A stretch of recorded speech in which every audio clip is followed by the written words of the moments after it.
Finally, my seventh argument is it's beautiful. This is an argument, but it's hard to put into words. I was, I guess, musically deprived, and I had never heard any really great traditional Catholic music, and when I got interested in things Catholic, I bought a record of Palestrina and put it on. I was alone. And I said, I absolutely know that this music comes from heaven. This is angels. This is not earthly music. Earlier, when I was just a kid, didn't know anything about the Catholic Church except what my parents told me, namely that it was the whore of Babylon and very wicked, and they were probably going to hell. Living in New Jersey, I went to New York City a lot, and we went to St. Patrick's Cathedral. And I entered that, and I said, this is not hell, this is heaven. Whatever spirit built this is so beautiful, it must be true. I know 3 ex-atheists who were converted by Johann Sebastian Bach's St. Matthew Passion.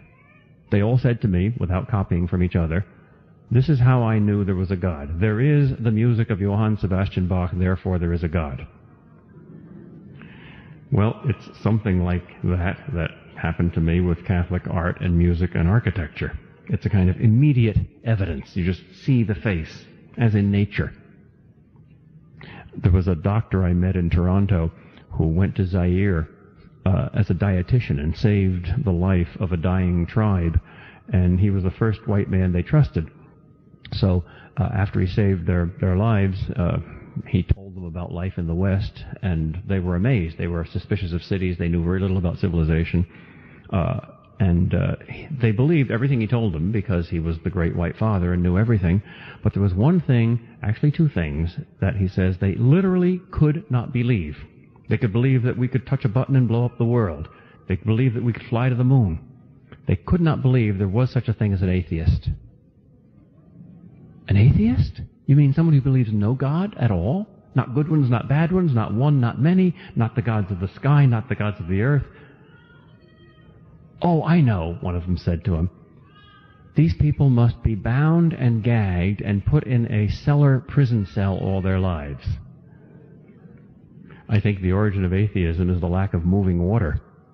No one near a river or an ocean could be an atheist. The other thing they literally could not believe is that in America alone, 1.5 million mothers pay hired killers called physicians to kill their unborn babies. They literally could not believe that. They were very disturbed. They said, why do you tell us this horrible thought? This could not be true. We don't understand. One wonders who the primitives are. This immediate experience of the glory of the Lord, the beauty of the Catholic faith, which some of our modern liturgists are terrified of and want to strip our churches bare of, is a tremendously powerful argument. Sermons in stones.